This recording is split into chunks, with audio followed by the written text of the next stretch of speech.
translation work in various books and journals. Apart from this, he has also chaired various conferences and technical sessions. He has been associated with Ensemble, an Indo-Canadian journal of art and culture. Currently, he is associated with Literary Voice, a UGC-approved journal of literary studies. He is working in the field of translation studies. He had completed recently Sahitya Academy sponsored project on translating Punjabi poet Mohanjit's Sahitya Academy award winning poetic text into English.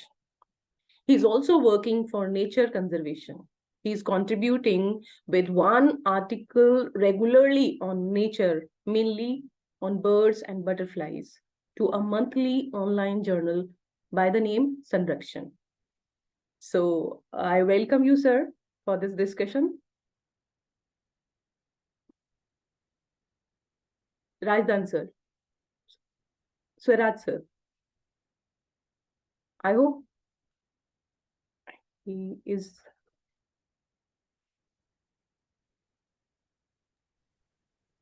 Unmute him, please. Yeah, I'm trying.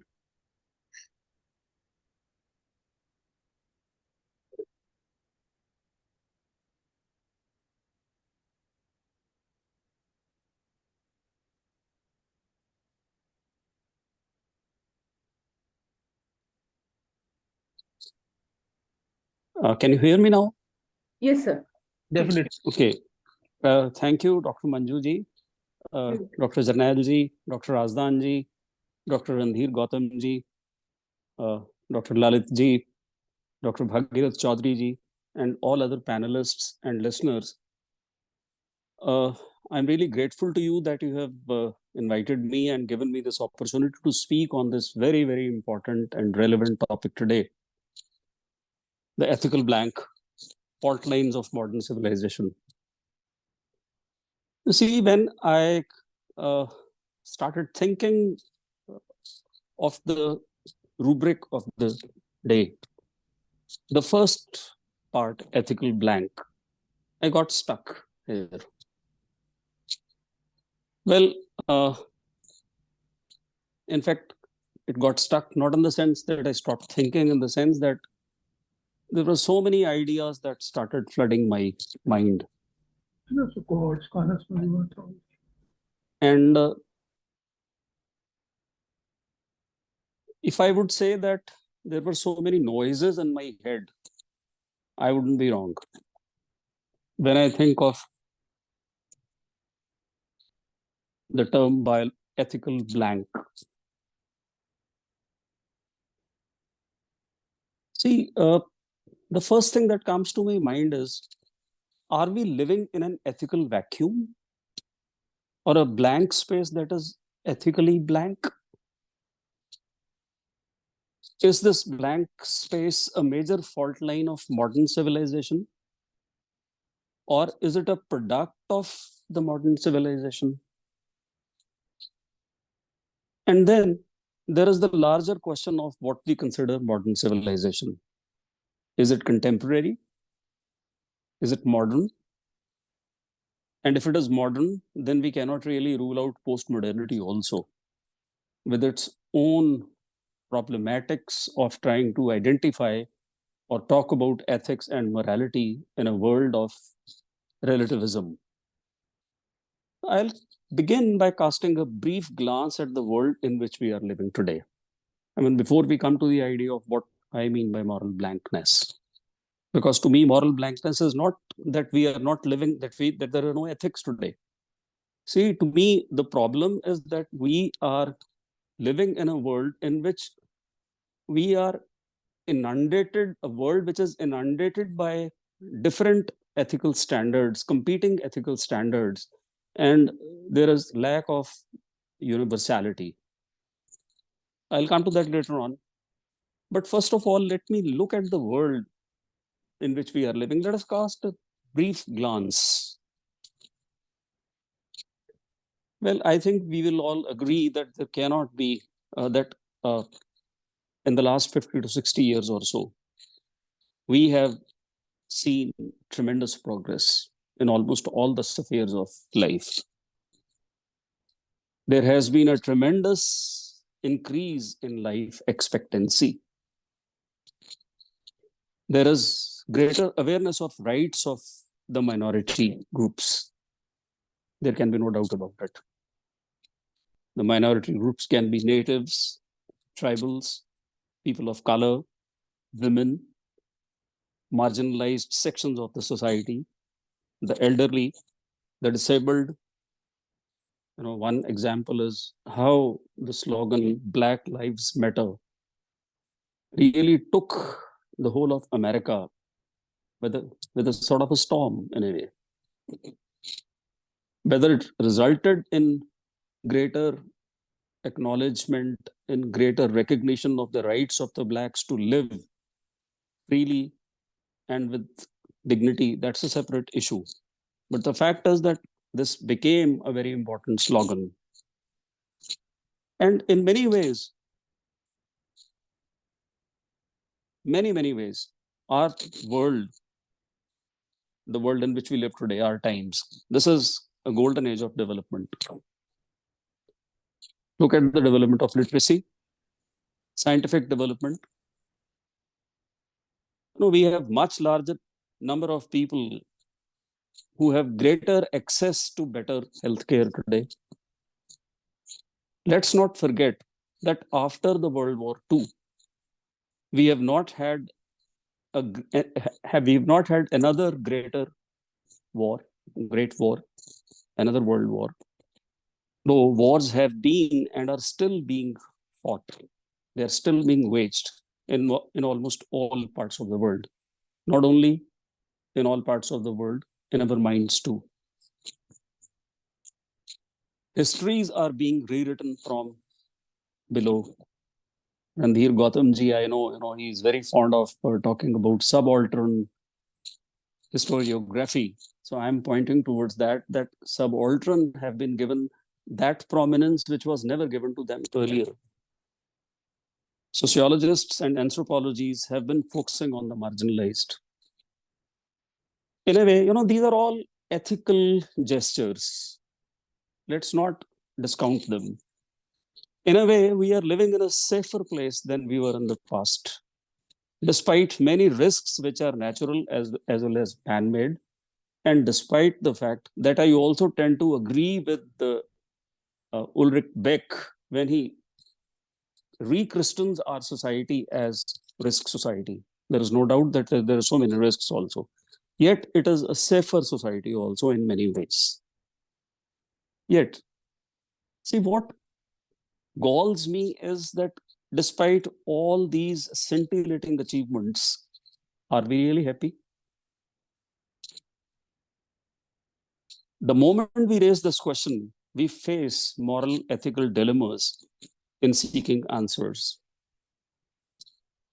Are we really happy? And how do we define happiness in ethical terms?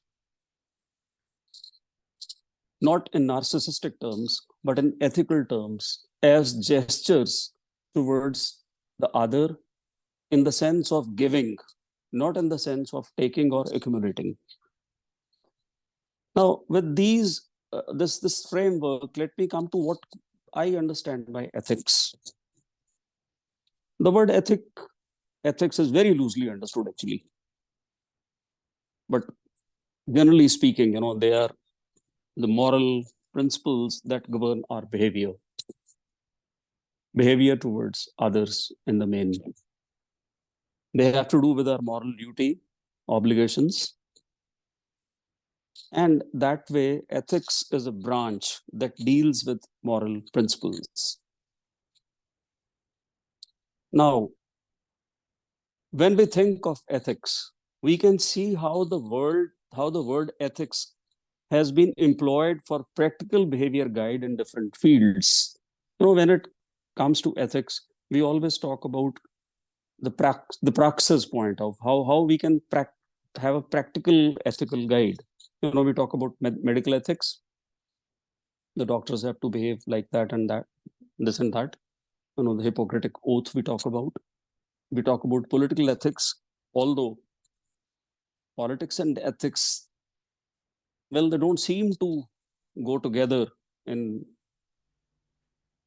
according to our common understanding, but we do talk about political ethics also. And then we have sports ethics. We have religious ethics, like words like Maryada, for example. They have become a part of common parlance, Maryada. We have environmental ethics. We have ethical behavior towards the non-human animals.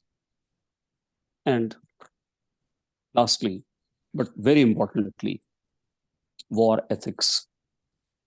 When we talk about war ethics, we have Sun Tzu, etc. in front of us. We have the Mahabharata also in front of us. And we talk about journalistic ethics also. I had forgotten about that.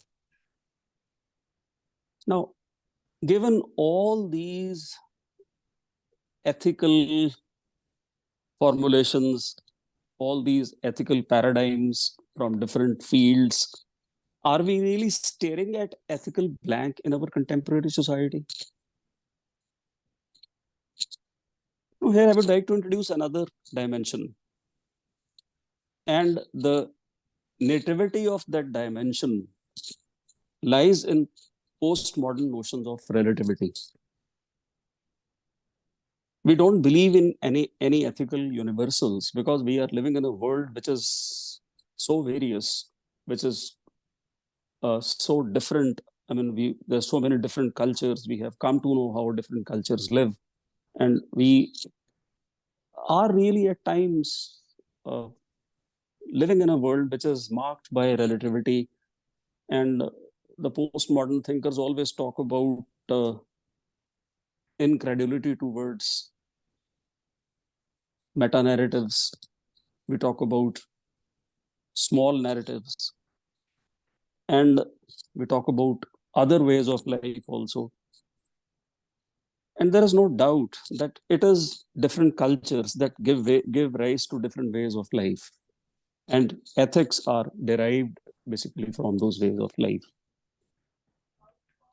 Now, what is important is that I think we live in such times when what we call the ethical blank is a raucous space.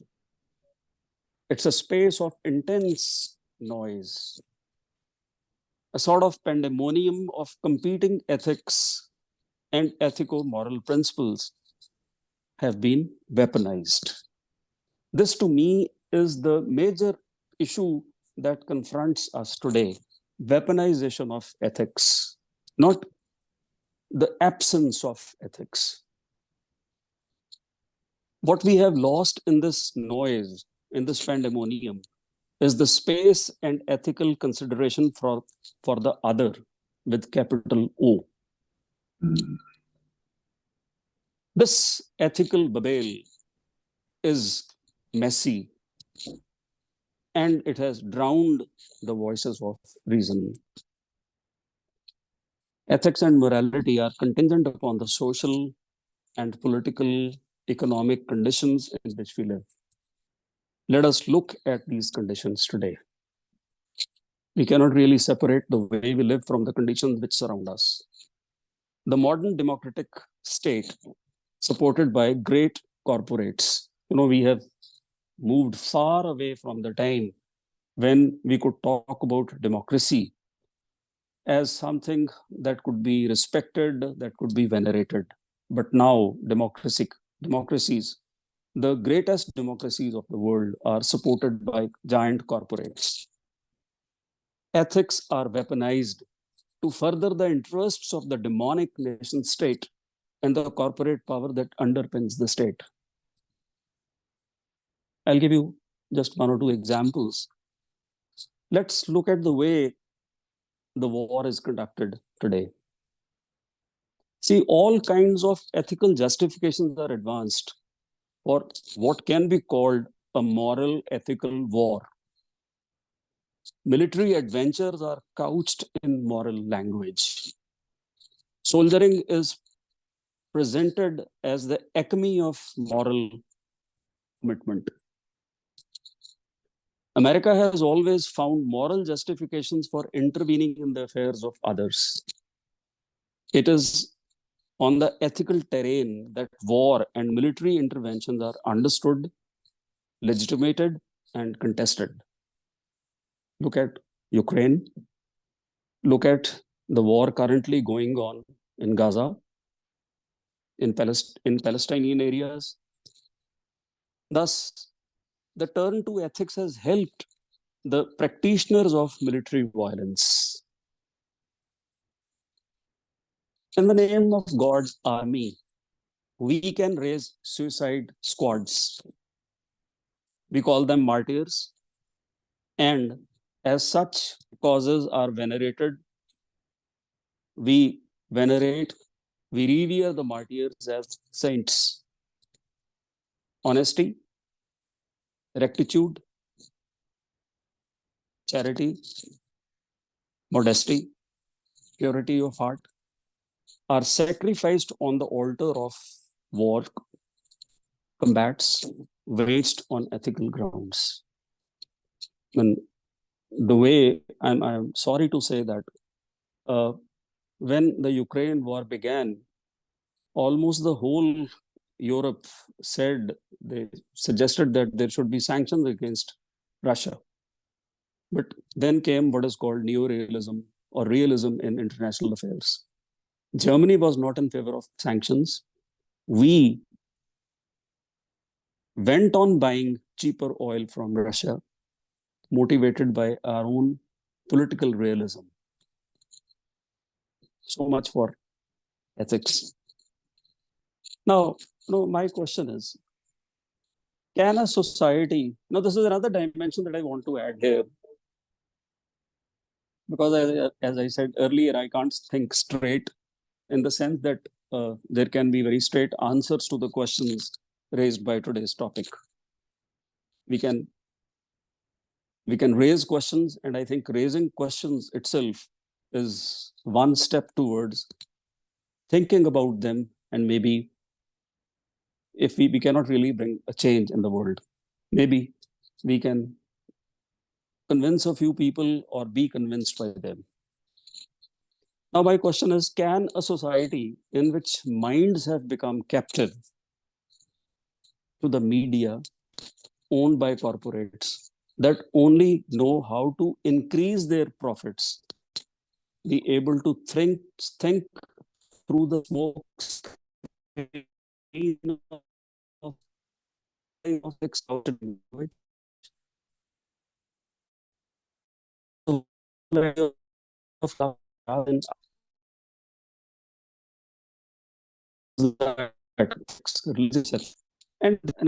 has always concerned me is the rising tide of individualism in our society. It is as if our minds have been hacked completely by the idea that we are individuals first, we are individuals last. And this was seen during the COVID times also, when we were told by almost everyone that you must secure your life first, and then you should think about your neighbor. I mean, what was that? This rising tide of individualism, this heightened individualism promoted by consumerism also, and driven by our digital technology, will it really let us think of any universal ethics? I have these questions only, and I have no solutions. So I wanted to raise these questions today, and my contention, if I have to conclude in a few lines, is that we are not living in a space in which which is ethically blank. We are trying to negotiate with multiple ethical standards, and because of individualism, because of corporatization of our world, because of our mind being captive, we cannot really see through how ethics have been weaponized today. Thank you. Thank you so much, sir, for such a relevant and such a useful topic. The kind of deliberations you have made here, really, it is very useful for, especially in the modern time, whenever we are going in that direction, that life has become it's a kind of war. So now the session is open for the questions. If anyone has any question, please write your questions in the chat box. So till they ask the question, I have a question here, sir. Like, suppose if Yes, we ma'am. talk, yes, sir. So just like you were talking about political war ethics. So isn't it that since the very beginning of our civilization, we have glorified wars, be it Ramayana or be it Mahabharat. So these are the two Indian epics and the very famous one. They are just the stories of the wars. So since the very beginning, we have glorified. So how do you look at these wars and the wars that we are having in the modern time? See, the first thing first, a war is a war. And to me, any war is atrocity at a massive scale. So that we cannot really, this idea we cannot do away with. And secondly, again, the whole question of ethical war or unethical combat that raises its head. You see, the wars in the past, whether they were Ramayana wars or Mahabharata wars, they were not such sophisticated wars as we have today with the kind of weapons we have. It used to be a man-to-man combat, basically, where people fought against each other. They knew their enemies also. And that is why there are examples, many examples, that in these wars, the combatants helped their enemies when they were wounded. Because you could see who you were wounding, you knew who your enemy was, and you could perhaps empathize with their pain also.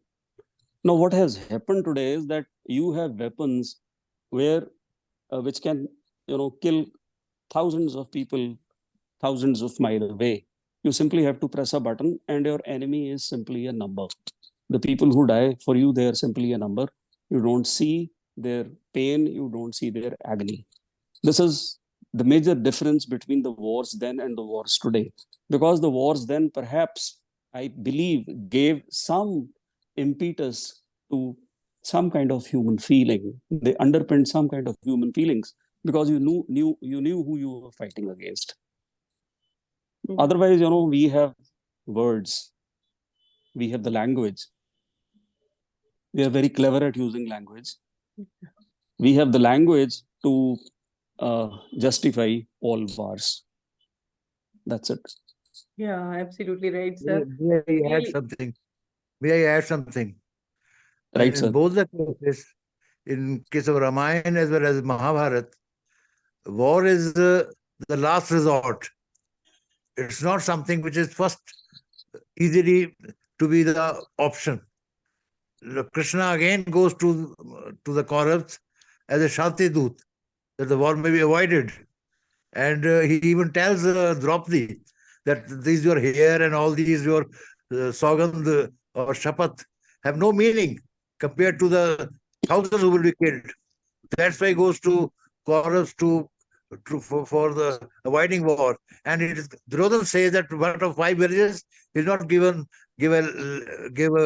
as much land as a needle holds. Again, in Ramayana also, whether it's Kumbhakarna or Vibhishan or others, or the uncle of Ravan, they tell him to return Sita. And Ram also wants to avoid war. But there's no choice. So the point is, neither Ramayana nor Mahabharata tend to glorify war, especially the way Mahabharata ends with everybody dead, but for the 5 Pandavas, none of even the progeny are surviving. So it cannot be glorifying the war at all. That's my humble submission. Thank you. Exactly. I fully agree with you that especially in Ramayana, in Mahabharata, nobody escapes unscathed in the end. Yeah, sir, absolutely right. Really, I got the clarity because, whenever we look at these kind of stories, we feel as if stories are about wars. So that's why, like, one start feeling as if, are they glorifying wars? But yes, now I have the clarity. And very rightly, you pointed out, like, like if we are talking about these kind of like nowadays modern wars. So even the soldiers, they do not know whom are they killing.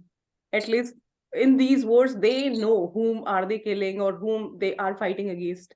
It's just like as W.H. Auden in his poem, The Shield of Achilles, very rightfully, very, vividly, he describes the scene. The soldiers, they are just waiting for a command and then they start attacking. So thank you so much, sir, for your such kind of deliberations, for your very precious views. I would like If to we add have here. any other, anyone who want to ask anything? Chaudhary Sahib, I think Chaudhary Sahib could share it. Okay, Okay. Chaudhary, please.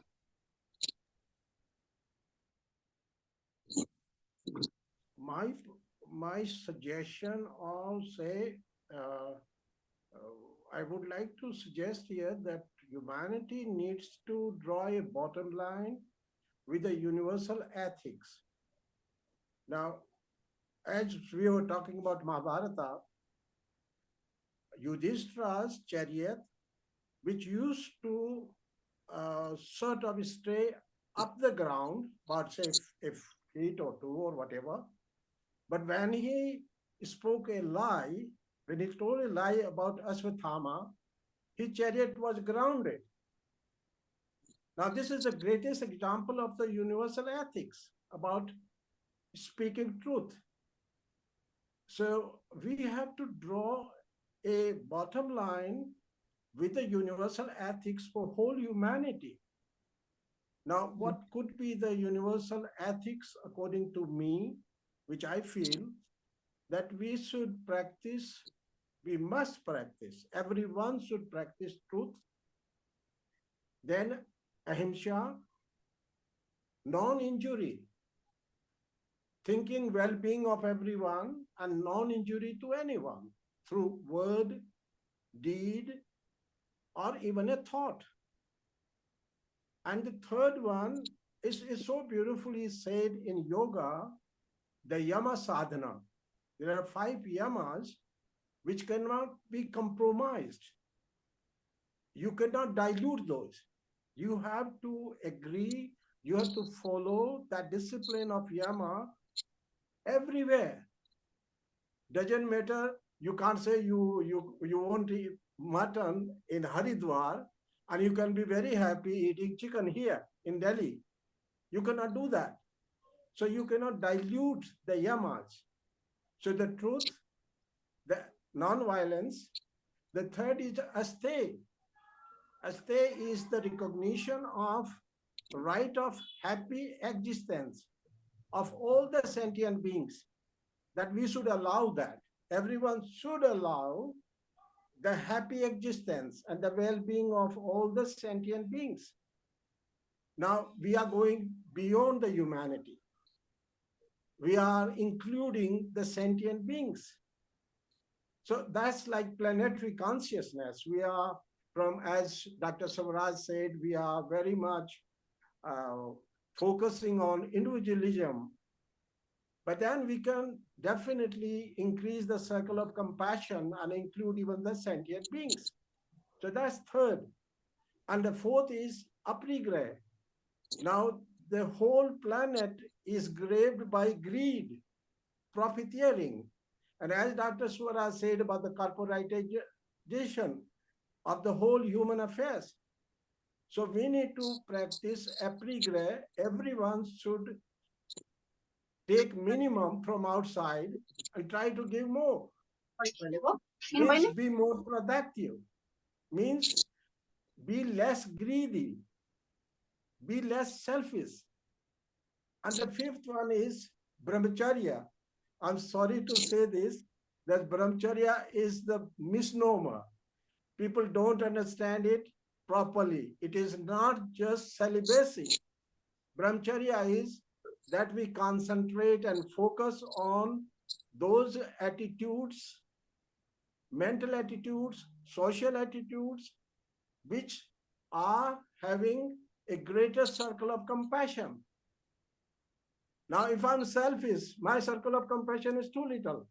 But when I'm charitable, when I'm altruistic, then my circle of compassion can include even the sentient beings, not only humanity. But then I can include even the whole planet in my planetary consciousness. Then I can go on and include the whole cosmos with my cosmic consciousness. So I have a choice. So what I mean that we have to draw a bottom line of yamas, at least 5 yamas. So that can help us to build our political, our professional, our social, our educational life on that foundation. And then Thank you. many things can Wonderful. be Wonderful. talked about. Thank you, sir. Thank you. Dr. SWARAJ Sahib, I really appreciate you when you mention the universal ethics. Thank you. Thanks. Thank you so much, sir. Thank you so much, sir, Bhagirath Chaudhary, sir, for adding your precious thoughts into it. And thank you, Suraj, sir. Thank you so much. Thank you, ma'am. Thank you. So let's move to the another speaker we have with us today. So now I feel a great pleasure inviting Dr. Professor Kulbhushan RAZDAN, sir. He is formerly head Department of English, Dean, Faculty of Arts, Convener, Board of Studies, University of Jammu. His areas of specializations are modern and postmodern American fiction, poetry, drama, comparative literature, critical theory, translation and translation theory, 20th century British novel, poetry, and drama. There are so many PhDs which have been produced under his supervision. So many pamphlets and more than 120 articles were published in critical anthologies, journals, periodicals, etc. He is also an avid radio broadcaster. He delivered numerous radio talks beside conducting quiz programs, translated many radio plays from Hindi to English, one of which won a national award as the best translated play. He has life membership of so many literary bodies. Recently, like the first anthology, which was titled Helsin, Bubbles. That was the first anthology. It was published in January, and this is the second collection, a bigger one, catering to a prismatic, thematic essence of his poems and the poetic dramas. And Dr. RAZDAN's next poetic anthology, which is titled Blossoming Birds, is getting shortly published. So we are honored to have you here with us, sir. I welcome you to the discussion. Thank you, Dr. Manju. It's a pleasure to talk about the subject. And in fact, I must say that we talk about the total lack of ethics. We don't find ethics anywhere. For my long personal experience, I can feel that, as Northrop Frye says, whom I had a good opportunity to meet, Northrop Frye and Herman both. And Frye says we live in a demonic human world. Actually, let me start with this, because in Northrop Frye's theory of archetypal criticism, he enumerates 5 words, right? The divine, the human, the animal, the vegetable, and the mineral. Then he says, okay, in demonic imagery, what happens? These 5 words of apocryphal symbolism get demonically parodied, right? In the demonic divine world, God is vindictive, he is absent, he doesn't exist. What the existentialists say, or philosophers say, some of them absurdists say, Camus said, Kafka said, Beckett said, whatever it is. And in the demonic human world is a world of the nightmare and the scapegoat, right? The world we are living in right now. So ethics is totally absent.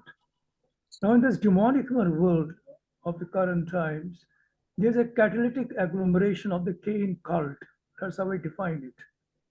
Because we know Abel was slain by Cain.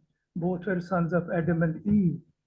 I personally believe if a man has to be adept in literary thinking or literary kind of expressions or teaching or research or whatever it is, he must have a thorough knowledge of the Bible, starting right with the Genesis, right up to the crucifixion in the New Testament. And even when we go to these different worlds, and the demonic world, the world we are living in today, there's a demonic agglomeration of the Cain cult, what we can call as the catalytic agglomeration of the Cain cult. And the Cain cult is murders, rapes, killings, what we see daily happening these days. Now, let me enumerate. Go to the main worlds we encounter these days in the demonic human world. I call it apocalyptic demonic human world. Look at the total lack of ethics in the medical world, even in the academic world, in the social world, okay, in the corporate world. Everywhere ethics doesn't exist. What is the main cause? What is the main cause? The main cause is the human being himself. And if Darwin said, I read The Origin of Species by Charles Darwin, though it is said later on that Darwin said it's all fraud, that man has descended from the apes through a process of organic evolution during millions of years. But the ape has again awakened. The ape is active. I read Aldous Huxley's Ape and Essence, a post-catastrophe novel he wrote in 1948. And I quote a few lines from there, which straight away tell us that ethics is dead. He says, but man, proud man, dressed in a little brief authority, most ignorant of what is most assured, his glassy essence like an angry ape. I repeat, his glassy essence like an angry ape plays such fantastic tricks before high heaven as make the angels weep. This is what is exactly happening these days. Where is ethics? None, nowhere. Let me talk about my own academic world. I taught in the university for more than 2 decades. I guided 13, 14 PhD scholars who are now principals. But what I found those days, and now what I find is most pitiable and worst, is an inefficient teacher. An inefficient teacher, whether teaches in the university or let me talk about academics, my own world. He teaches in the university, he teaches in the college, he teaches anywhere. He is worse than an ape. He spreads filth. He can't satisfy his students, or she can't satisfy her students. Now, 1, 2. Now look at the medical ethics. What are doctors doing? You go to a shop where a doctor is doing medical practice. He writes only those medicines which are available in that shop where he sits. Go to the higher world of medical sciences. Even if a patient doesn't require to be undergo a surgical operation, doctor says he has to undergo. Otherwise, there's danger to his life because he wants to earn money. I find appalling, demonic, destructive, disintegrative lack of ethics in every world. Especially, I will single out 3 worlds: medical world, academic world, sociological world.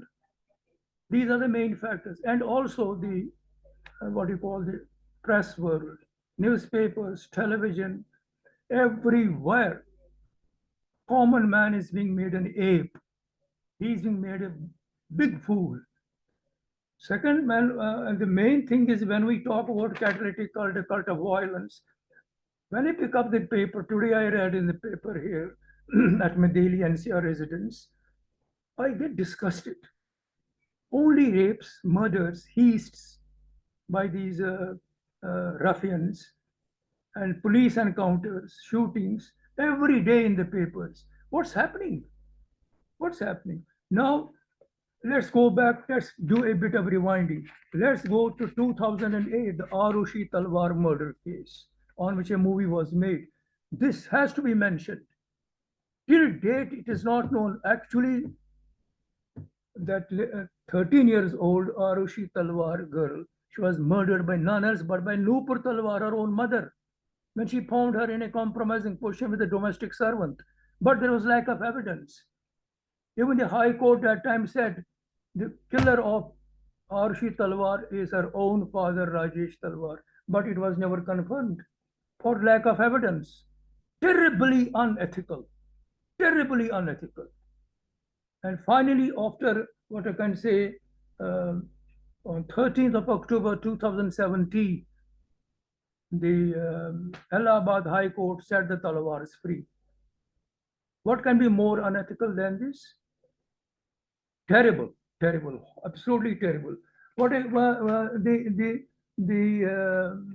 basic factor is, I was once attending a USFI seminar at Chandigarh and earlier at New Delhi, where the great Hassan had come himself. He gave me a big file of postmodern papers. And I asked Professor Hassan, what is the problem? He said, look here, you young man. I said, yes, sir. He said, what we lack is an aesthetic of trust. He wrote an essay, I have read that essay. I have it with me. What we lack in the postmodern society, or will continue to lack, is an aesthetic of trust.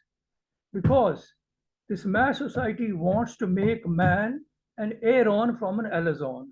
Now, Alazon is a compulsive rebel who revolts against injustice, revolts against a lack of proper conscience, revolts against human behavior, revolts against animalistic, you see, kind of things.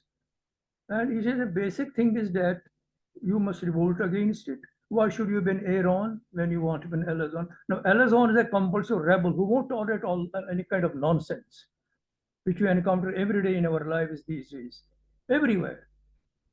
Ethics is finished. And it is it's what we can call, and I again say, agglomeration of the Cain cult of violence. But the main thing is that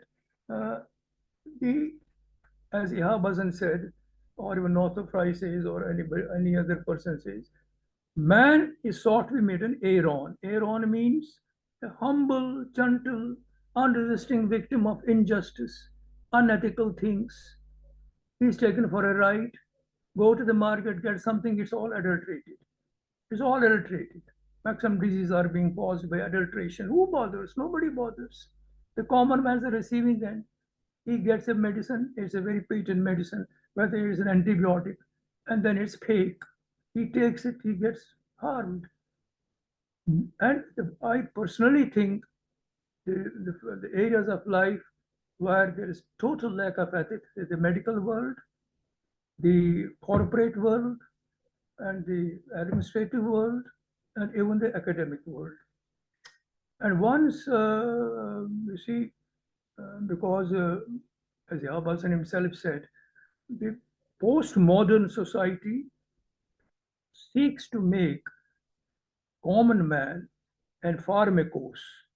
Now, what's a pharmacos? I am sought to be made a pharmacos. You are sought to be made a pharmacos. All of us here, right now in the meeting, we are sought to be made pharmacos figures. Pharmacos is kurbani ka bakra. Maro isko. Kill him. Give him adulterated food. Give him adulterated medicines. Let ethics go to hell. Who is bothered? And an Alazon is a compulsive rebel who can't tolerate injustice. I am an Alazon, each one of us is an Alazon. But we are sort of, as I say again, we are sort of made ironic. We are sacrificed to strengthen a mass society. A society which breeds corruption, sexual animalism. What I read these days in the papers, a married woman elopes with her lover. What's this? Even dogs can't do it. Even monkeys don't do it. Man has become worse than a monkey or a dog. Dogs are most loyal. I just now found a few days back, I read in the newspaper, a person was admitted in the hospital for 11, 12 days. His dog was there, keeping his head on the patient's body. Did not leave the patient's bed till he was discharged from the hospital. Was the dog, that dog. I think that dog is better than a human being. He is more ethical. Being an animal, the dog is more ethical. 10 times more ethical than a common man. Where is ethics? Nowhere. Nowhere. I again go back to my academic world. Being a very, very senior university professor, I have always seen an inefficient teacher breeding inefficient kind of thinking. He's known as a criminal and having no sense of shame. Once I was attending, I'm very sorry to say it, I should not have said it, but I feel compelled to say it because I am an addict to ethics. I believe wholeheartedly in ethics, in ethical principles, ethical thinking, behavior. He tells me, it was a UGC funded seminar at University of Patiala. So it's about 11, 12, 13 years. Says, Dr. RAZDAN, I feel very, he tells me, what was that word? Anyway, I feel totally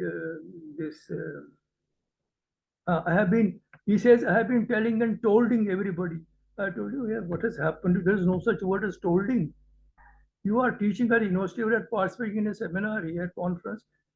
Dr. Hasan, I have been telling and tolding everybody, write the paper well, then present the paper in the conference.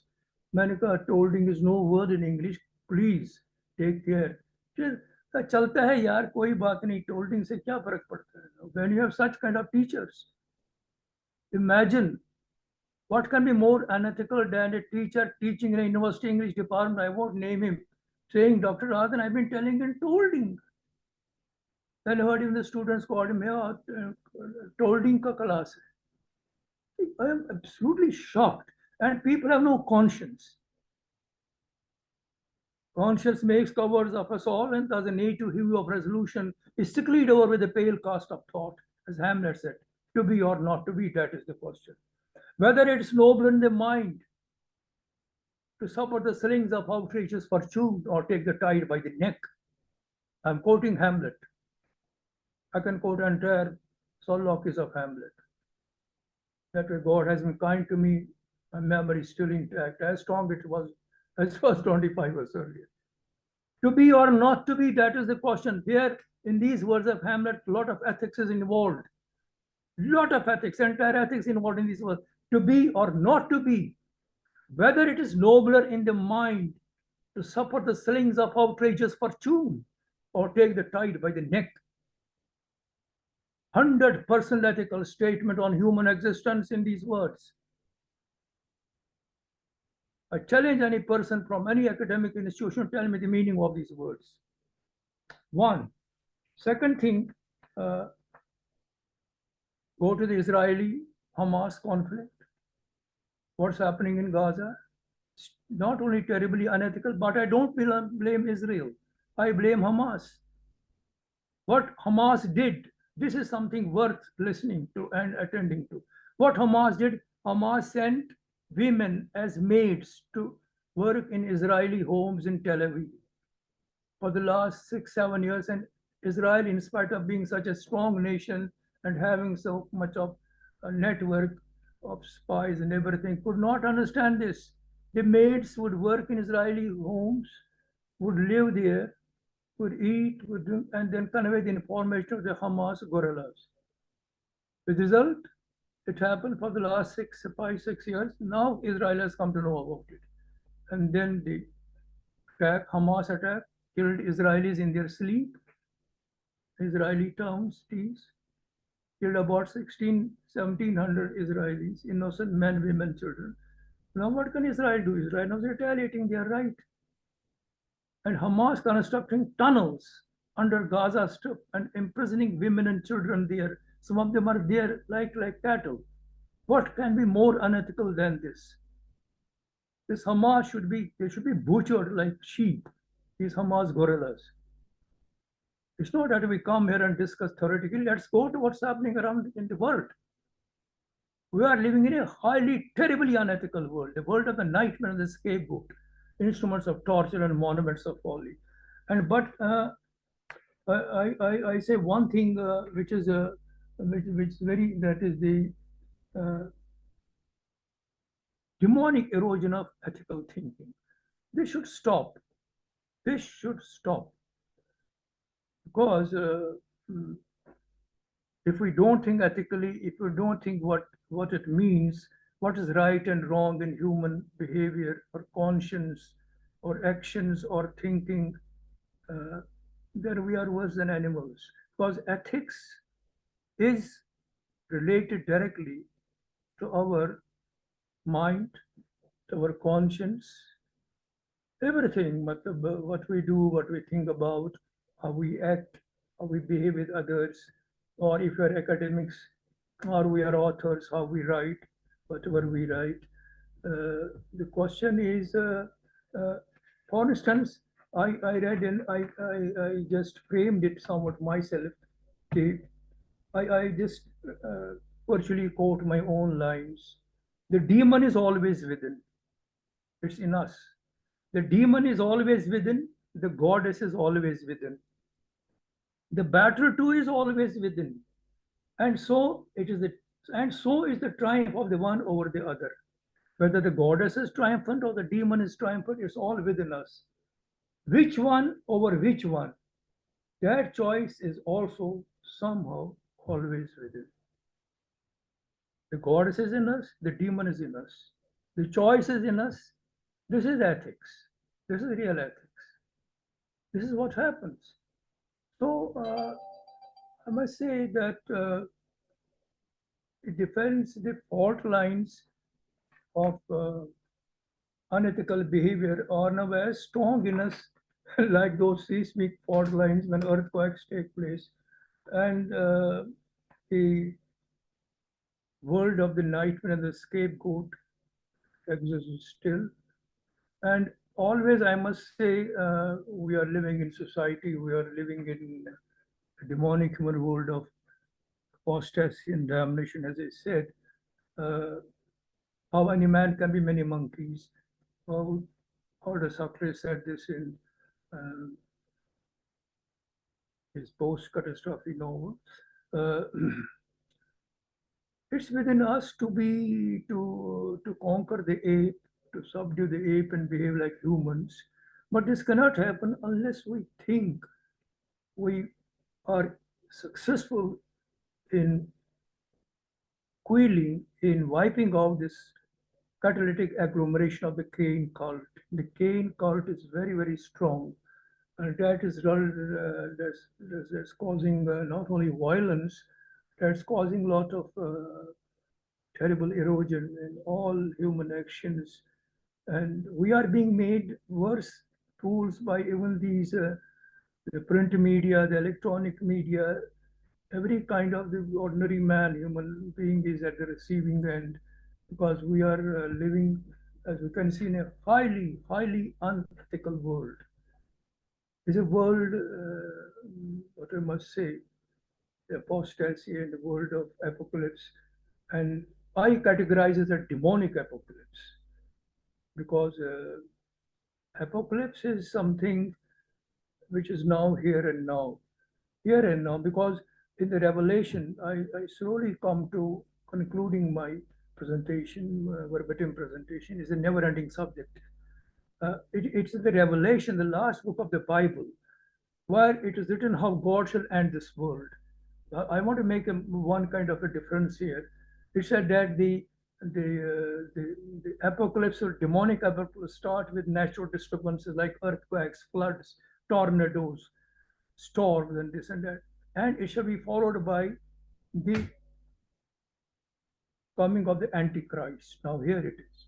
The Antichrist will cause problems, cause violence, cause mayhem, cause confusion, and there shall be the reign of the Antichrist, the demonic reign of the Antichrist. But then this will be followed by the second coming, Christ's second coming in this world, which will be followed by a cosmic war between Christ and Antichrist, called as the Armageddon, the cosmic Armageddon between Christ and Antichrist. It will be followed by the second coming of Christ, which has not come. And this will be followed by, now here it is, a gradual deterioration of human morals, behavior, thinking, conduct, totally unethical. Totally unethical. And then the 7 horsemen of the apocalypse will occur in the skies. They'll break seven seals. And with the breaking of every seal, all kinds of pestilences, epidemics, diseases will rain upon mankind. Locusts will descend from the skies. Locusts, armed with iron teeth and swords, they shall ravage and pillage mankind. Now those locusts are coming down this time. We may not see them, they're coming down. They're destroying every trace of ethics. or ethical conduct or behavior on path of man. The locusts are coming. They're coming. And what did, let me wind up.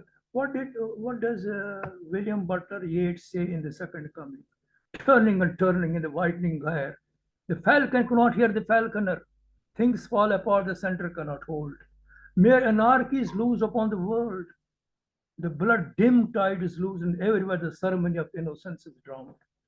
The best lack of conviction, whereas the worst are full of passionate intensity. What a stanza! What a stanza! This happening today. Then he says, surely the second coming is at hand. The second coming? No sooner are these words out, then somewhere in the desert a figure with man's body in the head of lion's body in head of man, a gaze as blank as pitiless, as blank and pitiless as the sun is gazing. And what's happening? And he says, now I understand that 20 centuries of stony sleep, 20 centuries of stony sleep were vexed to nightmare by a rocking cradle.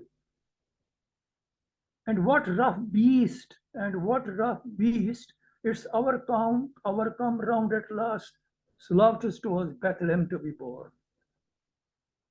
The beast is already born. And what rough beast, it's our come round at last, slouches towards Bethlehem to be born. The beast is born. So I must say, the second coming has not proved correct, as Yeats says. Or I slowly conclude with Weston Hugh Auden's Shield of Achilles, one of the most difficult and one of the most challenging poems written in 20th century British poetry.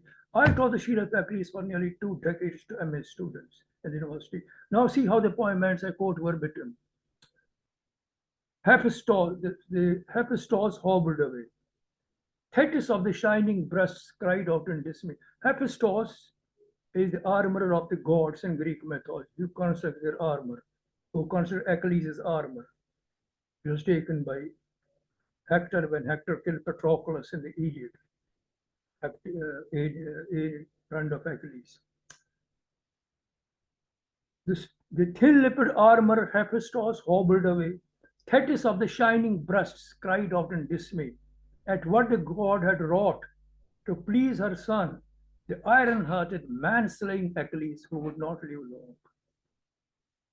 Let me again quote the stanza verbatim. The thin-lipped armorer Hephaestus hobbled away. Thetis of the shining breasts cried out in dismay at what the god had wrought to please her son, the iron-hearted, man-slaying Achilles, who would not live long. Who is Achilles? I am Achilles, you are Achilles. We are not going to live long because our heel is the Achilles heel. Because when Achilles was born, Thetis, his mother, dipped him in sticks. And that part remained vulnerable. Thank you so much. Thank you, sir. Thank you so much for this wonderful presentation. Really, it was worth listening, and really, and I would really like I appreciate this, and I feel this is so important to learn in the modern time, how important it is to be ethical, because otherwise I feel this creation would come to an end. So there are various questions that we have here. So like one of the question is it fine, is it right to fight with unethical, like fight against unethical with unethical means? Because terribly unethical. I don't find ethics anywhere. Humans have become animals, just animals. I think dogs are better, monkeys are better than us. To tell you honestly. Sir, it reminds me, Ruqayya Shekhawat Hussain, she wrote a novella, Sultana's Dream. So the men were like, whenever they were making this kind of, creating this kind of bloodshed, so she she wrote that the power was handed over to the women.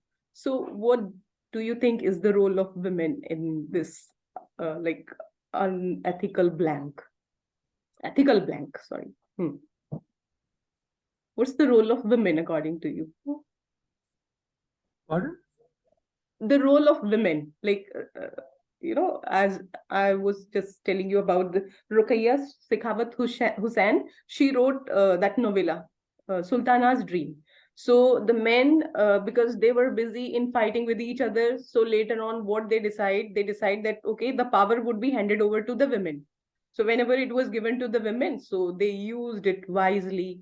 So What I find, Dr. Manju, is that there are no signs of an improvement and no hope. Despair, hopelessness, and the demonic apocalypse seems to be now surrounding us woefully all around. And whether it is politics, it's mass communication, it's medical science, it's daily sociological happenings, or even it is the print and the electronic media, common man is being taken for a ride.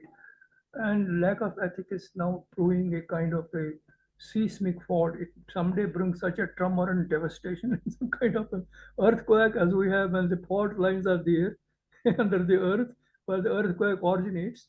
The fault lines of absence of ethics are terrible now. It's becoming more and more dangerous. Even dangerous than a nuclear war. We're destroying ourselves. right. Destroying Absolutely. ourselves. And the main cause is lack of ethics. Yeah, absolutely right. Thank you, sir. Thank you so much for Please go over to the next person. yes, sir. So let's move to the next expert who is there with us. I must say, man has become an animal because of lack of ethics. Yes, that's Thank right. No thinking, nothing. Yes, When right. I get appalled when I read the papers of married women, mothers of 3-4 children, eloping with lovers, killing their husbands. A woman kills her husband along with her lover. What can be more unethical than this? Every day, such accounts in the newspapers. Yeah, sir. Right. So let's move to the another guest, the next, and I'm so glad to invite him. He is Mr. Raja Punani. He's a versatile artist encompassing the role of a poet, author, lyricist, translator, editor, and visual artist. He's currently serving as an assistant professor in the Department of Humanities at Surendra sure. Institute of Engineering and Management, Siliguri, India. He is also Just sorry for the intervention. What hurts one and what terribly hurts me also is the killings of innocent men, women, children in Gaza by the Israelis. Israelis are justified because they are retaliating for what Hamas did. But who are being made the terrible pharmacos figures are the innocent men, women, children in the hospitals in Gaza. right, yeah. Israel Really. denied it. Israel did it, but one Israeli bomb struck a hospital where these innocent men and children were undergoing treatment, and nearly 250 patients in the hospital died. Terrible. What could be more unethical than this? Right. What could be more animalistic than this? Really. This is just like, What have those children done? What have those women done? What have those people done? Kill Hamas. Kill them like rats.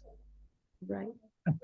Take them out of the Yes. tunnels in the Let dark us- and kill them. Let us move forward. Attack hospitals. Now I'm getting the feeling of Why an attack angry homes? young What man was who is angry with the system, who is Kill the ape. Kill angry with the ape. society. Really, yes. Don't kill Homo sapiens. Kill the ape. Kill the gorilla. Yeah, yes. Really, sir is very angry with this kind of society. And he should be. I suppose everyone should be. Thank So you. yes, sir. So let's move to the next speaker that we have with us, Raja Punyani.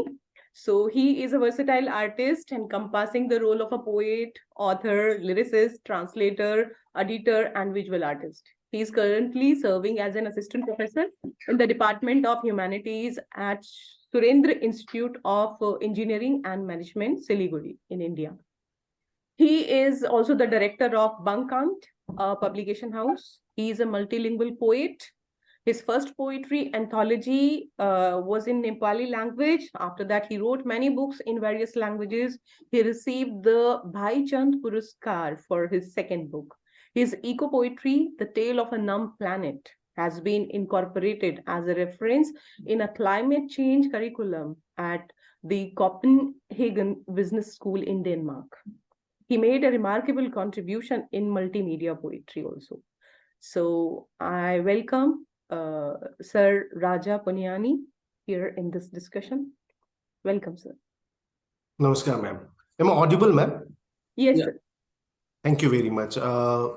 Without wasting time, with a brief formal wish to all the prior speakers, it has been a wonderful experience for me to be in this very significant discussion. Ethical blank for this particular topic is really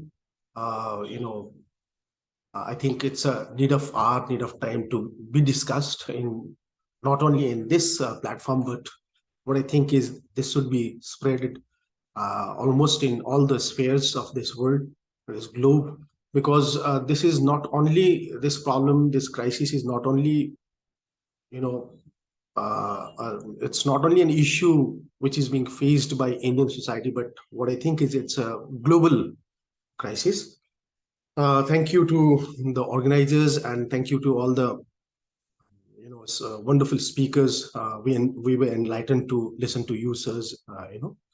Okay, fine. So with this note, I'd like to begin. I'll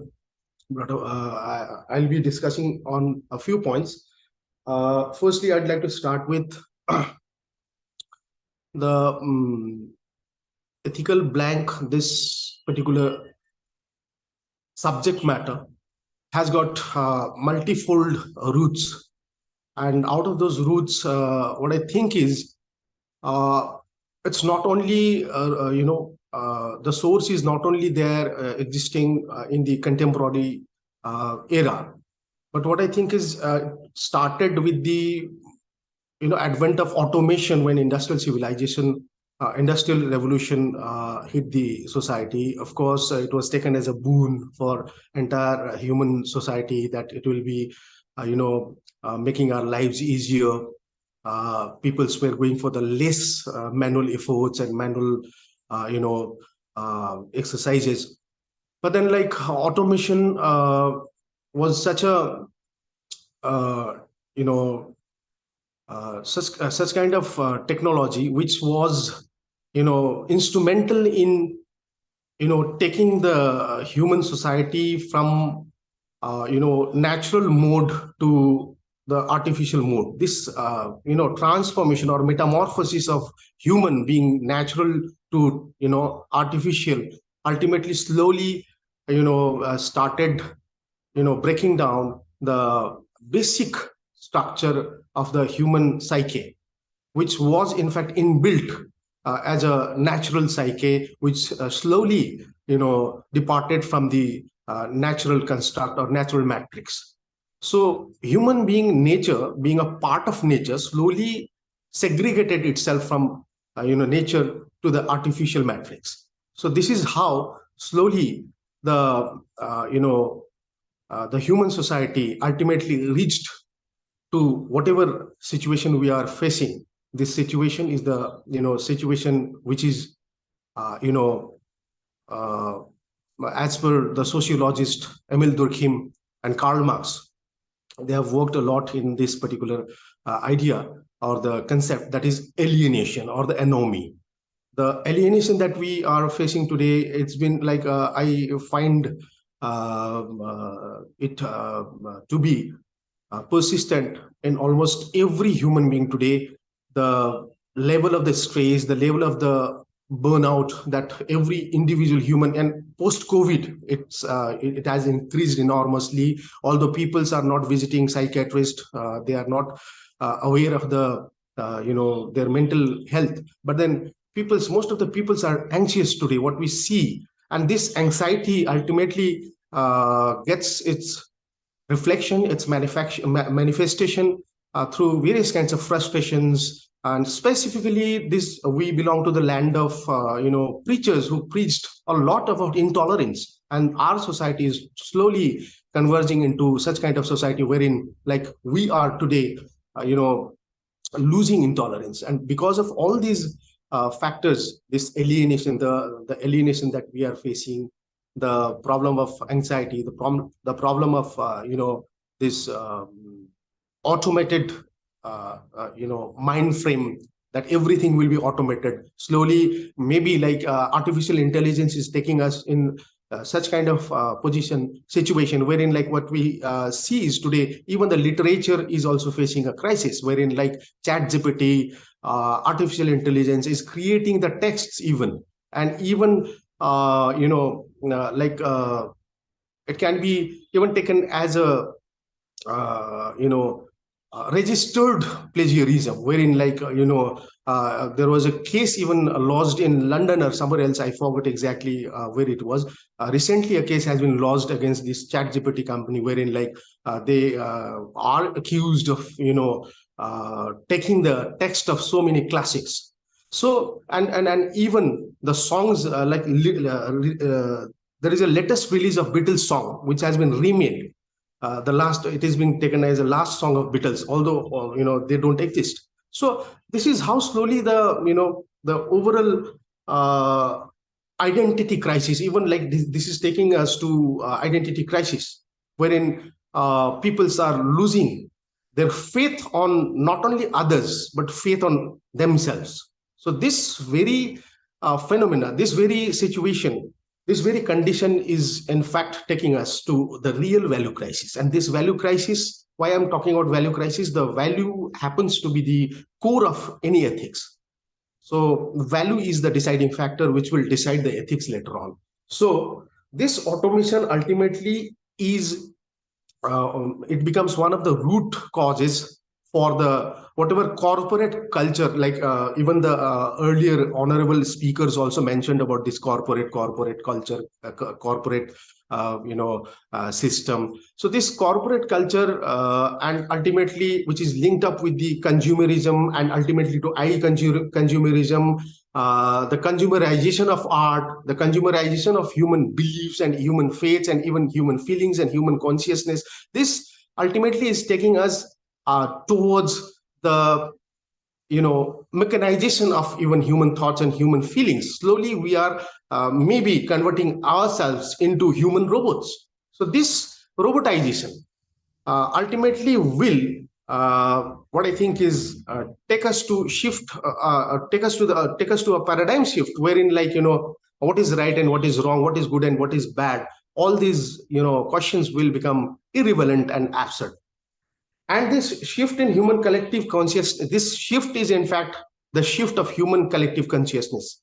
This human collective consciousness, whatever natural law tells us is that the change is the law of nature, and change should be there. Of course, change should be there. Even if we talk about the climate change, of course, this change word is inevitable. You cannot stop change. But then whatever change is there, that change should not be a deviation. This deviation is dangerous. Change, of course, change in climate, change in weather, these are of course acceptable. But then if you are forcefully changing the course of nature, course of natural phenomena, that becomes the deviation from the exact route. So likewise, we are in fact bound to change ourselves. The human society changed from primitive era to current era, contemporary era. But then this change, of course, the question rises here, whether this change is natural, whether this change is acceptable, whatever change we are telling about, and the human society has changed, blah, blah, blah. So many mantras are, famous in market. So many, catchwords are, being taken in the market as the, the mantra of 21st century, wherein like human society has, really achieved civilization and so and so. But then the question even is there against the civilization, whether this civilization and whatever previous speakers, earlier speakers emphasized, one of the speakers also emphasized more on war also. So whether this war is justifiable, and one of the speakers very, very smartly told that language justifies even the wars. And of course, I remember here, one of the philosophers told, contemporary philosophers told, that language is a prison house of human brain. So this language is really, really again dangerous, wherein like language can define and undefine and redefine the things. And the next thing is, whatever we say, whatever we talk, ultimately every question boils down to the question of political willpower. You see, UNO was formed while World War was there, but then could anybody stop World War? This is the first question. Second question, could poverty be stopped? Even after the suggestion from Nobel laureate Dr. Amartya Sen, Human Development Index, while there is a debate about Human Development Index, he propagated the idea that the Human Development Index should include the human factor also, human essence also. So, but then whether the governments, of various countries which are the parts of UNO, are they really following the big conventions are held, wherein like big proposals are given, but then whether those postulates and proposals are really being carried out in practical manner, this is another question. So many questions, such kind of questions are there, which really put a question mark on civilization in which we are right now. And because of the political willpower, even the biggest catastrophe that we are about to face, maybe there will be a huge calamity. There will be a huge climatic attack on human society, wherein we are inviting this, and this change is not a natural change. This change is not a climatic change. As such, we are forcing the nature to change. Recently, I reside in Darjeeling, wherein we had a glove in Tista River, wherein lots of dams, big dams have been created by the human, and these dams were opposed by the local people, Aboriginal people, indigenous people. Even then, those dams were created, and these dams are, of course, indeed responsible for this glove, whatever catastrophe we had out here. So Himachal is the same case, wherein in the entire globe, the entire human civilization is at stake. I think so, because because of this natural impositions, the impositions of the human activity, the anthropological interference that is there in the nature. This is about to give us a huge boomerang impact. So what I think is, ultimately every question, whatever we discuss, whatever we think, every question boils down to the question of political willpower of a country, of a nation, wherein the big politicians are sitting in the chairs and deciding and declaring certain kind of rules and regulations which are passed in parliament, and ultimately at what percentage those laws, whatever laws are, there are numerous laws even in the in our country which claims to save nature, but then there are too many deviations from their own laws, wherein political willpower is not able to stop this corporate intervention in these projects, huge projects, wherein the indigenous peoples, their identities, their languages, their cultures are at stake. Even the common people, even the urban people, recently, whatever declaration of the government of Delhi, state government of Delhi is there for a stopgap in the education and other activities because of this this climatic problem in Delhi. So such kind of issues are there, which are really burning issues, which need to be addressed by the state power and by the peoples who are running this system. The common people, they are of course it is being told that it is this, we are in democracy, we are the biggest democracy. Of course, with due respect with democracy, I'm telling this, but then I'm disappointed because you see, most of the things are attractive while we put up the social media posts and we put up the posters on the walls, wherein we have big words to glorify our own system and all. But then this system, are these system really in favor of people, really in favor, are these system really in favor of protecting ethics, protecting norms? So there is a huge question mark out there also. because like had it been, whatever, we have got beautiful constitution with us. We have got, beautiful laws with us. But then while these are executed by the political willpower. Even sometimes it is seen that even the courts are also, even the Supreme Courts, high courts are also influenced by the state power. So this is state power and the political willpower, unless these political willpowers are, channelized to, really execute whatever is being told through their laws and through their, rules and regulations, only then, this real democracy will be attained. So lastly, I had some more points, but then like ultimately, one point I'd like to mention is there, that is like, because of this consumerism and, because of this so-called capitalistic or corporate aggression over the human society, over the art, over the literature, and even through very smartly through the technology. Like we are, I'd like to, quote a song written by Gautam Chattopadhyay, which happened to be the first ever band. Like they used to run a band, and this is taken as the first ever rock band of India, Mohiner Ghudaguli. They sang one of the songs which was even copied by Pritam as Na Jaane Kohi. This song was very famous. This song is really, it's a beautiful poetry which was written in the 1960s. But then it really depicts the real situation that we are facing today. This song was like this: Prithibita naki aro choto hote hote satellite ar cableer hate drawing room e rakha boka bakshote bondi ভেবে দেখেছো কি তারারাও যত আলোক বর্ষ দূরে তারও দূরে তুমি আর আমি যাই ক্রমে সরে সরে. This song tells us that our world, our globe is being slowly confined within the captive drawing room wherein there is idiot box. In 1960s, television was taken as idiot box. So today we are carrying this idiot box in our pockets, that is mobile phone. Our entire universe has been confined into mobile phone. And parents, they are also helpless. They, their kids cry if you don't give the mobile phone in the hand of the kids. They won't eat, they won't sleep, they won't read even. So people are going away from the text and context both because of this technological aggression, whichever we are claiming as the boon for the human society, whether it is being cursed. This question really haunts us.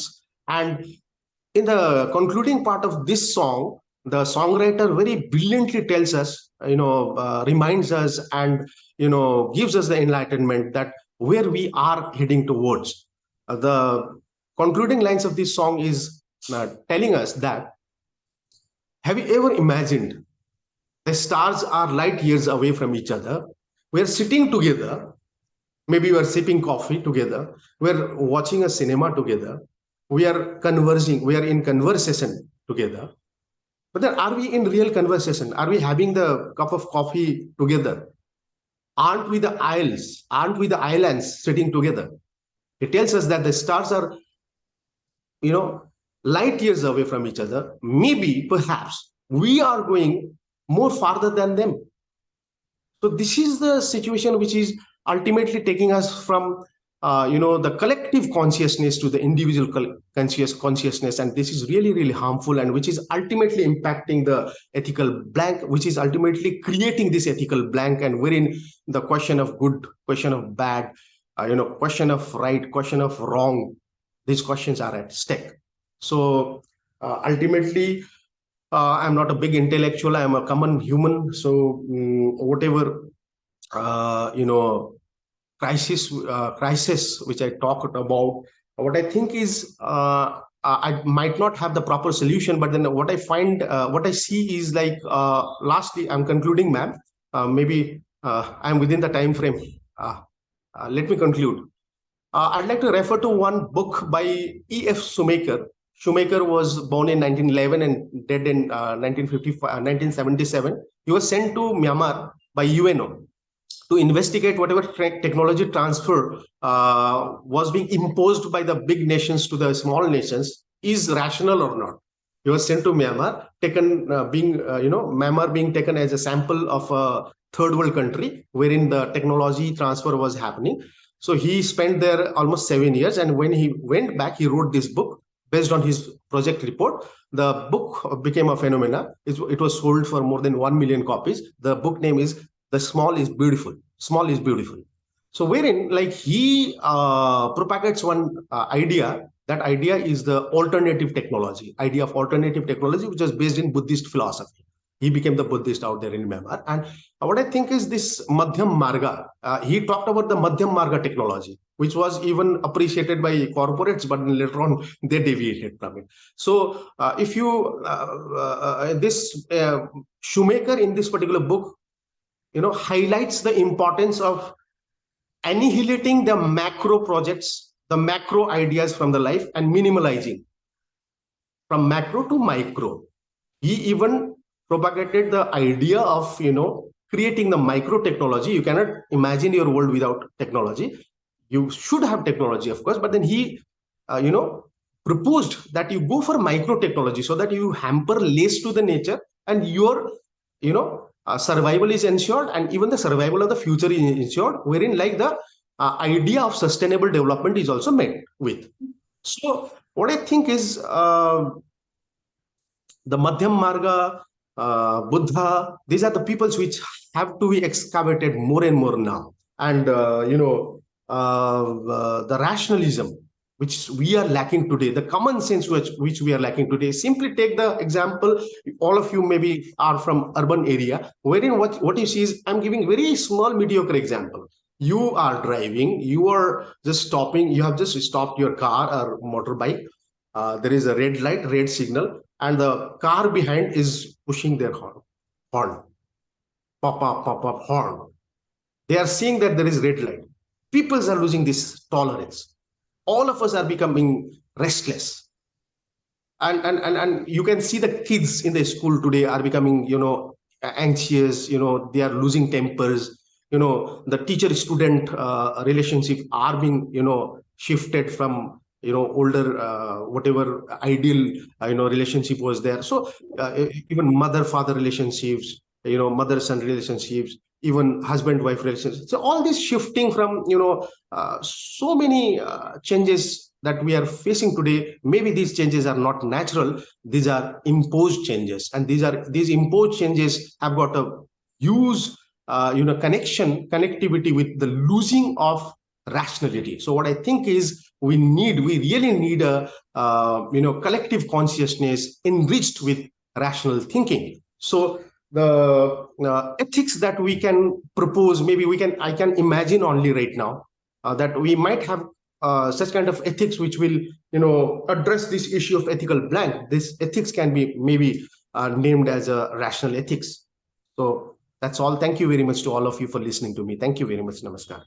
Thank you, sir. Thank you so much for your wonderful and meaningful deliberations. Thank you so much.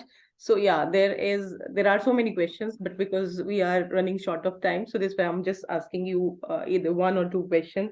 So Okay. do you think the kind of change we see there in this society, it is because of technology? Not exactly, ma'am. Is your question complete, ma'am? Yeah. Okay. You see, ma'am, technology, like I can refer to Einstein's case, wherein like he was very much worried about the atom bomb being created. And the creator of even Ottoman also, he also wrote a letter to Churchill, but then he could not stop. Scientists can stop whatever application of their theories are there in the real world. So all the things, whatever I told, I reiterate that it's all depending upon the political willpower. Even technology is also slave to the political system. So unless we can reframe our political system, unless we can reframe the political philosophy, maybe we are helpless, ma'am. Even technology is helpless. So we cannot only point out at the technology. We should, in fact, technology only is the means. The user who is using this technology to make changes, the user is to be pointed out. And the user, again, is not the common human being. User is, in fact, the market, which is being controlled by against the system. So these are the sources. Yeah, this is just like Aldous Huxley. He wrote his novel, The Brave New World. So where Yeah. talking In about fact, the technological. very important essay, Technology for Mankind. Yeah, technology. Yeah. So there we find that the humans, they are subordinate to technology. So that's why they do not have any authority. So that's why there is no war, no diseases, nothing. Obviously, he is trying to create a kind of like dystopia within the so-called utopia. They feel that this is utopia, but actually it is dystopia. So out of this context, like I got this idea. So is it like can we prefer monarchy to this kind of democracy, because there the human beings, they are being ruled by technology. That's why they are not allowed to read the books, they are not allowed to think, they are not allowed to go there in the park and enjoy nature. So is it just like what happens there in democracy after 5 years? Obviously, the political leaders, they always have this kind of threat that after 5 years, someone else would come there in power and he may take the lead. So that's why they wanted to like use their power within that particular time. So is it like, can we prefer monarchy to this kind of democracy that we are having nowadays? Yeah, very wonderful question, ma'am. Thank you for this one. Really, I did not even expected such kind of question, and really wonderful and very challenging question indeed. Of course, I want to go for monarchy in person. Like personally, I want to go for, and I'd like to refer to one political theory that suggests that how the even we can go to the atomic model wherein like Rutherford, whatever Dalton proposed, whatever model of atom was proposed by Dalton, it was later on challenged and changed by Rutherford. Dalton had given only the two-dimensional structure of atom, wherein we can imagine the atom only in the length and breadth, but then he gave the third dimension.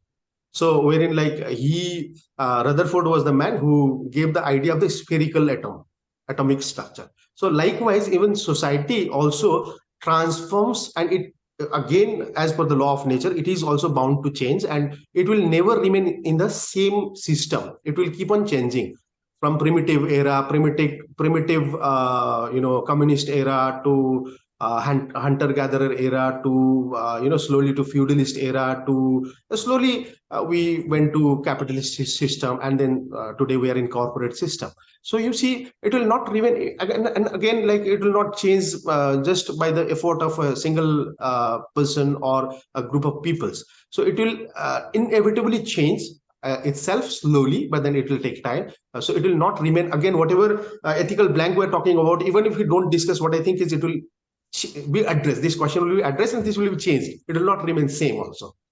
So the issue is whether to go to monarchy or not. Rather than asking this question, we need to ask whether next is what, as Samsung's catchword is there. Next is what. So next is what? What is next? Next, maybe it is a liberal society that we can only have you do utopia today. A system wherein for the people, by the people, to the people. This slogan is really achieved, and wherein like of course it might take time, and lots of struggles are to be waged by the people. But then like I'm optimistic that this situation will change. Thank you, ma'am. Thank you, sir. Thank you so much for entertaining these questions. Although there are so many questions, but again, because of the shortage of time, we won't be able to take all the questions. Thank you Yes, so ma'am. much. So now, yes, sir. So now I receive a video from Maya Herman Sekulic, Dr. Maya Herman Sekulic. So I would like to play the video in front of you people, as she is known as the ambassador of peace and harmony. So this is Maya. So I welcome her.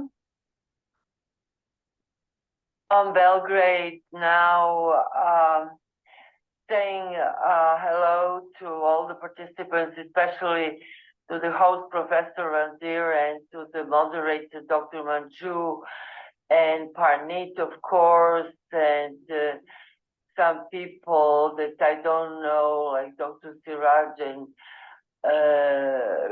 BUSHAN and Raja, and of course, Dr. Molly and my dear friend Dr. Jernail, to ask questions about what are the fault lines in today's civilization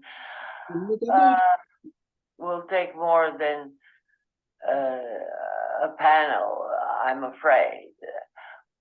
Perhaps dozens of panels, but we can just start from the present situation, which is very urgent, and that is that we are basically on the verge of the Third World War. We have two big wars happening close to our homes, and many smaller ones around the world.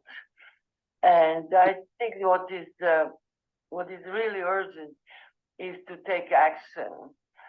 And one of the actions we took, of which I'm really proud of, is the resolution that we were probably among the first academies or academic institutions or ethical societies. We were the first to launch it, and I think now we will do better than discussing, is perhaps teaching, going around the world and teaching that indoctrination and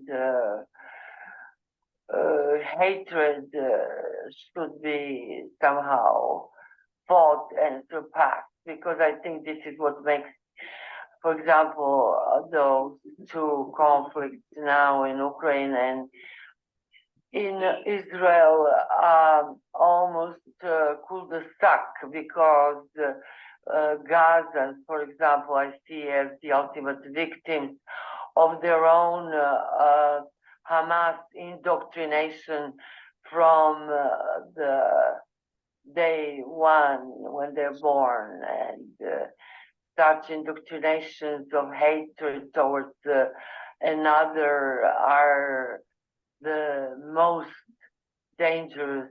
These are the fault lines of our civilization, and we should really try to fight against it by words, by art, by culture, and by education above all. So these are my words, and I am sure that you will find more solutions and more actions and more words to help this civilization that is less and less civilized. So, good luck to all. Bye. So, thank you, ma'am. Thank you so much. So now we have some other dignitaries also with us, like Vinod Khanna sir. So although we are running short of time, so that's why I would request you to make a brief deliberation on whatever you feel about it. Good evening, everyone. It's not the discussion of long-winding article. I will quote one couplet and another quotation. About 150 years ago, Ghalib said, "बल्कि दुश्वार है हर काम का आसान होना, बंदे को भी मैसर नहीं इंसान होना." That means, for the people who don't know Urdu, that everything is so difficult that the man cannot be a human being. And what prevents him from being a human being? That is the lack of ethics. Second is a quotation by Jean-Paul Sartre. He says, when the rich make war, it is the poor who die. And it has been always true. Whenever there was war, the hand behind the war, the Hamas chief is sitting somewhere else. People are dying in Gaza. So, when the rich make war, the poor are those who die. And third, for everyone to read, I will recommend a poem of Thomas Hardy, The Man He Killed. It's not a very long poem, and it's before me. The man he killed, had he and I but met by some old ancient inn, we should have sat us down to wet. right many a nipper kin. But ranged as infantry and staring face to face, I shot at him as he at me and killed him in his place. I shot him dead because he was my foe. Just so, my foe, of course he was. That is clear enough, although he thought he would list perhaps, offhand, like just as I was out of work, had sold his traps, and no other reason why. Yes, quaint and curious war is. You shoot a fellow down, you would treat, if met where any bar is, or help him to half a crown. So that is what I wanted to convey. Thank you, sir. Thank you so much. And now we have with us Mr. Raul M. James. So, sir, would you also like to say something? Blessings to you all. And this has definitely been an engaging conversation too, Matt. We don't have more time to get into it. When I was thinking about, the fault lines of our societies, and this is not the first time, coming out of World War II, we still had physical wars, but the big wars was the Cold War. You had basically America versus the USSR, good versus evil, democracy versus communism. And I don't know if that's ever really ended. It's shifted because of technology and other means. But when we talk about a fault line, it's that deciding factor, that line where two powers are converging. And from tectonic plates, if things are going well, they slide under each other and life goes on. But when they get snagged, or when they meet that fault line where there's no give and take, the pressure builds up. And we've been in that pressure for a while. It's like the question I just posed. Are we witnessing the collapse of Western culture, civilization, however you want to look at it, because of our complexity and our bureaucracy? And there's always been a constant theme about education. We need more education. And I love what the last speaker said, because whenever war starts, it's usually the rich that starts wars, but the poor have to pay the price. And it's the same in education. It always comes back to power. Who has the power to enforce their ethics? Because from Hamas standpoint, they believe they're being ethical and following Allah's words. So it depends on your worldview and what you believe. I don't do religion at all, but I look at religion. And in the book of Job, when God called home all his angels, even Lucifer still showed up. So if this is all God, and we say God has a plan, then is this not part of God's plan? But number two, when we talk about education, when the elites educate their children, they don't usually send them to public school. They go to private school. There's a different education that they receive. Our education system, and I can only speak from what I've experienced here in the West as a teacher and the many years I've spent in schools. Our school system is more about depowering than supposed of empowering. It's about making citizens compliant and to follow blindly. So when we talk about more education, what do we really mean? Because we need to then really look at an education system and go, what are we teaching these young ones? Because from the poetic recital we had a couple of Sundays ago, Diane Ward talks about, we get these children once, so once we get them, let's teach them right the first time. But then again, what is right? Because it always comes down to whose ethics is right or wrong. So I don't know if I have so much a question. I think I posted the question. But what are we really speaking of? Because if, and many people in here say they're religious, whether they believe in Allah or Yahweh or whatever you want to call your God. There's gentlemen that talked about the universe and the individual and collective consciousness. I believe more in the universe because I look at the universe and go, the universe is about balance. So there needs to be a balance between our individual and collective consciousness. We are out of balance because the biggest place we're out of balance is within our own selves, number one. Number two, if we do become empowered within, maybe we'll realize we are the majority and we have the power. Going back to a monarchy or not doesn't matter, because under a monarchy, we had the same results. Whether you have a monarchy, a democracy, communism, it produces the same result because those in power do not like to give up power. Gandhi fought for peace. Martin Luther King fought for peace. Those things were brokered and achieved by those in power, but they didn't give up power. So we need to really think about what it is we're talking about when it talks about educating, because we seem to be pushing the same education upon each generation that keeps producing the same results. So anyway, thank you. Thank you so much. Thank you, sir. Thank you so much for your poignant, wonderful words. Thank you. So now let me invite Professor Jernail S Aanand to conclude this session. So Professor Jernail S Aanand is a celebrated Indian author. Everyone knows him even then. Dr. Aanand is an icon of world literature who has written more than 150 books in English and established International Academy of Ethics. He has been invited to the 60th Belgrade International Writers Meeting as a guest of honor, where he will be receiving the International Award in Creativity, Charters of Morava. Dr. Aanand is the first Indian author whose name will be engraved on the Poet's Rock in the heart of Serbia. So I welcome you, sir. Thank so you. we conclude the session. Thank you very much, Manjuji. First of all, I am thankful to you for conducting this session Welcome, sir. Most beautifully and convincingly.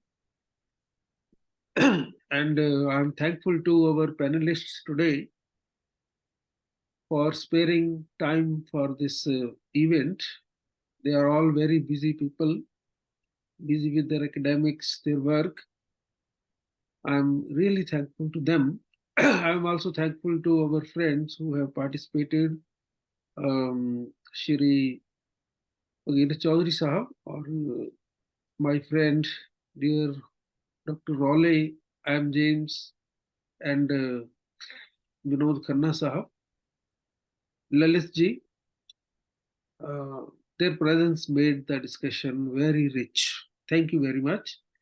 And while it is a fact that we are passing through a phase of modern times in which worldwide ethics have applied for long leave, our issue is, we have discussed it in detail, our issue is how to reverse this situation.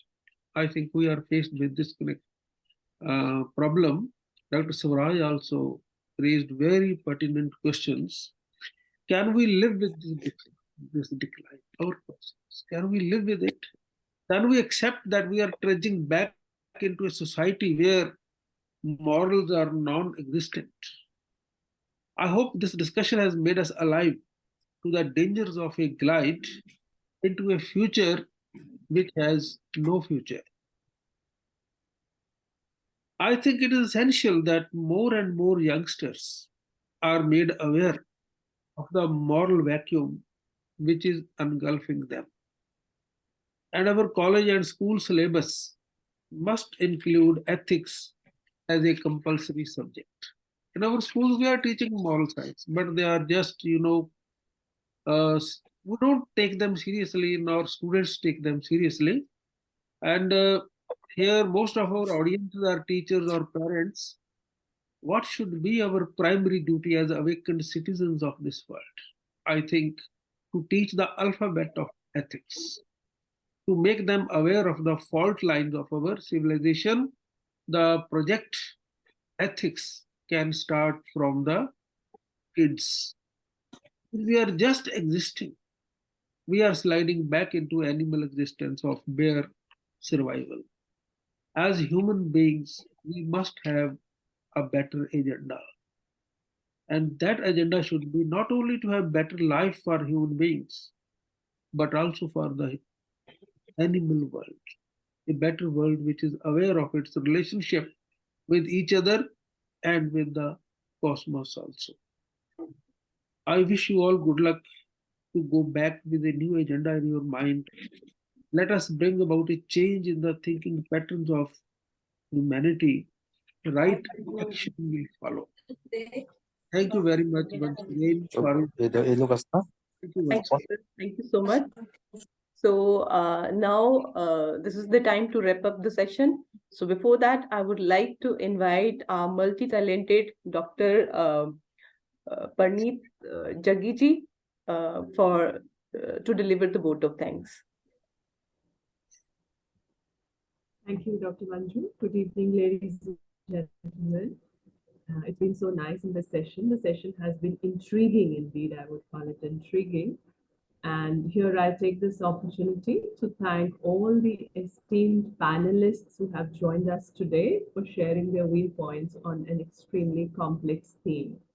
I especially thank Dr. SWARAJ, Dr. Kulbhushan RAZDAN, Professor Raja PUNIANI, all of them who have talked on the multiple facets of ethics in our society and not just talked about the problem, but also the probabilities and the potential solutions. So it has definitely been a very productive session. I also thank members of the audience for actively participating and their patient listening. I thank all the senior members and advisors of International Academy of Ethics who have joined us and supported us in absentia. I thank Professor RANDHIR GAUTAM for being a perfect host and the technical support.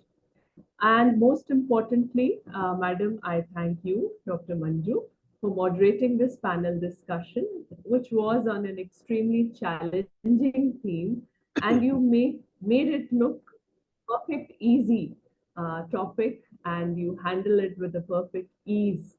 So let me take this opportunity to thank you twice for making it so smooth and productive. And I would also, towards the end of the session, like to name all our members of the audience who have been so patient and without whom Sir Franca from Italy, Muhammad Tariqul Alam from Bangladesh, Madam Millie Das, Raleigh James sir, and Vinod Khanna sir, who joined us. Dr. Parneet, Dr. Bajram Redzi from Australia. Dr. Bajram, thank you so much for joining us. I think he's left now. Lalit Mohan Sharma sir, you had also joined us. Thank you so much for being so patient, so active, for supporting this discussion. And we hope that we will have a better society by repeatedly getting into touch with each other and getting more productive ideas, out of which we may have the probable solutions for this extremely complex problem. Thank you so much for joining us. Thank you and good night. Thank you, Parneet ji. So nice of you. Thank you. So with this note, we will wrap up this session with the hope that very soon we will assemble again and we would be having a next talk on such useful topics like we had today. So thank you, everyone.